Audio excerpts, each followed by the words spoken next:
Algebra 1, Unit 7, Lesson 5, Solving Absolute Value Equations and Inequalities. We want to be able to solve absolute value equations or inequalities both algebraically and graphically.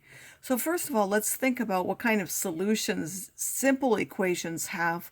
If we have the absolute value of x equals 4, we want the values that are a distance of 4 away from 0, because absolute value is how far something is from 0. So that will give us both the value of 4 and minus 4. If we want those that are a distance of more than 4 away, that's either going to be bigger than 4 or less than minus 4. If we want the distance to be less than 4, that's going to be between minus 4 and 4. If we were to put negative values, the absolute value can't be negative because the distance can't be negative, so there won't be any solution.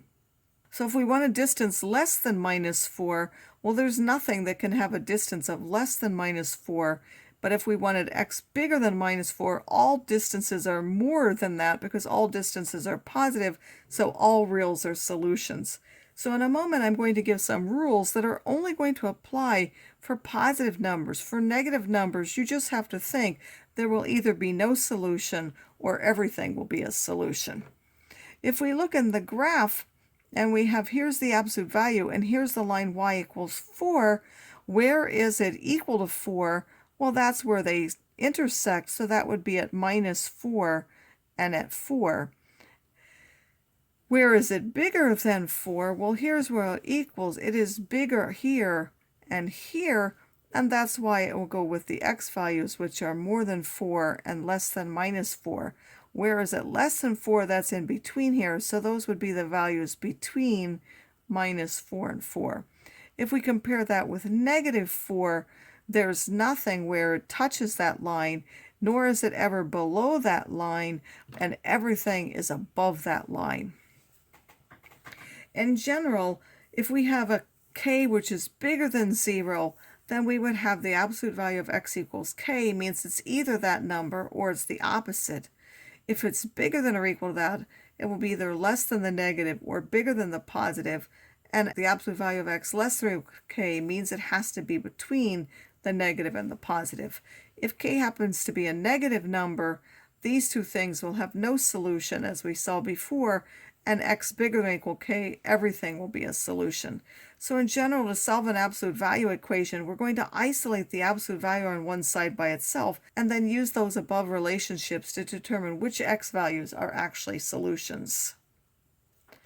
So here it says, solve 2 times the absolute value of x plus 3 is bigger than or equal to 7, and then graph the related function to verify the solution. So first of all, I need to get this all by itself. So I'm going to subtract 3 from both sides, giving me twice the absolute value of x is bigger than or equal to 4. Then I'll divide everything by 2, and I get the absolute value of x is bigger than or equal to 2. And we know that that means either x is bigger than or equal to 2, or x is less than or equal to minus 2. How can we see that in the graph? Well, we know that this stretches everything by 2, and then it shifts up 3. So we simply shift the vertex up 3, and then we have a slope of 2 on the right and negative 2 on the left. So I up 2 over 1, up 2 over 1, up 2 over 1, up 2 and left 1 on this side. And then once you've graphed them, here's the line y equals 7. Well, we want where that's more than 7, which would be here and here. Where does that occur? Well, it happens at minus 2 and 2. And it's above it for everything to the left of minus 2 and to the right of positive 2. In general, we don't need just the absolute value of x. We can actually have any function inside of there. So f of x equals k means f of x will be either the minus k or the k. So whatever's inside either has to be the, say, 4 or a minus 4.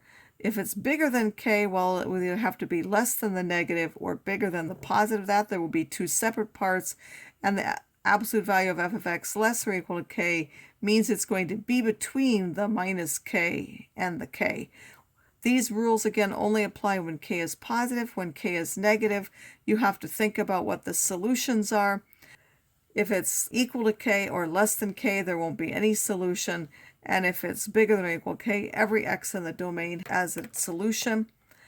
So now let's solve each absolute value equation or inequality, and then we'll graph them. Again, we need to isolate the absolute value of parts. So here I divided both sides by 3 and got that the absolute value of x plus 5 is less than 2. When it's less than, we know it has to be between the minus and the positive when we take off the absolute value. Then I would subtract 5 from each part, and I would get minus 7 less than x less than minus 3, which on a number line looks like this.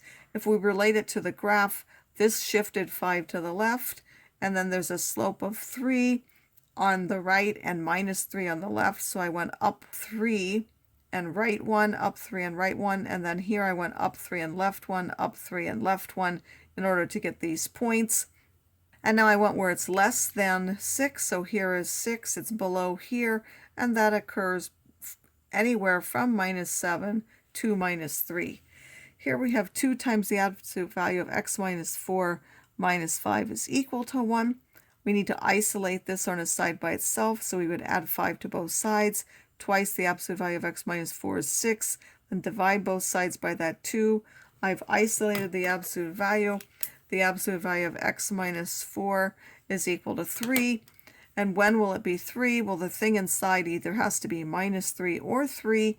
And if I add 4 to each part, I will get x equals 1 or x equals 7, which we can see in the graph. This will shift 4 to the right and 5 down, so I shifted the vertex 4 right and 5 down, and then it has a slope of 2 on the right and negative 2 on the left. We want to know where did it equal 1. Well, that's only at these two values, which are x equals 1 and x equals 7. Finally, it says just solve these graphically. So how would I do that? I'm simply going to graph the function and look at where it's more than 5. So I need to graph this side as a function and this side as a function. This will shift 1 left and 3 down. So I shift my vertex 1 left and 3 down. And then it has a vertical stretch of 2. So the slope on the right will be 2. Up 2 and right 1, up 2 and right 1, up 2 and right 1, and then on the opposite side it will be negative 2, so up 2 and left 1, up 2 and left 1. So when I've graphed my absolute value function, and then I graph the horizontal line y equals 5, I find the point of intersection. It intersects here at minus 5 and at positive 3. We want where it's more than 5, which is everything here, and that's to the left of the minus 5 and to the right of the 3. Here we want the absolute value of x minus 3 minus 5 less than 1. This shifts 3 to the right and 5 down, so I move my vertex 3 right and 5 down. It has a slope of 1 on the right because a is 1 and then negative 1 on the left. This will simply go over 1 square, up 1, over 1, and then the other way will go up 1 and left 1. And then we have the line y equals 1. The point of intersections are at minus 3 and 9. We want where it's strictly less than 1, so those intersection points are not included. Less than 1 is down here and this part, and that's now everything between minus 3 and 9. One use of absolute value, tolerance. It says the quantity x is within d of m. So you're trying to find out how far x and m are apart, and the within d, the part on the outside, that distance. So the quantity of x varies from m by as much as d, or it's within d of m. Either of those mean this. So a machine at a lumber mill cuts board that are 3.25 meters long, but we know that when they get cut, they're not all exactly the same. When would it be acceptable? It can vary by as much as 0.02 meters and still be sold as a 3.25 meter board. So what range of lengths are actually acceptable? If we let L be the length, then we want how far can that length differ from the 3.25, which is this absolute value, and then we want that to be less than or equal to that 0.02.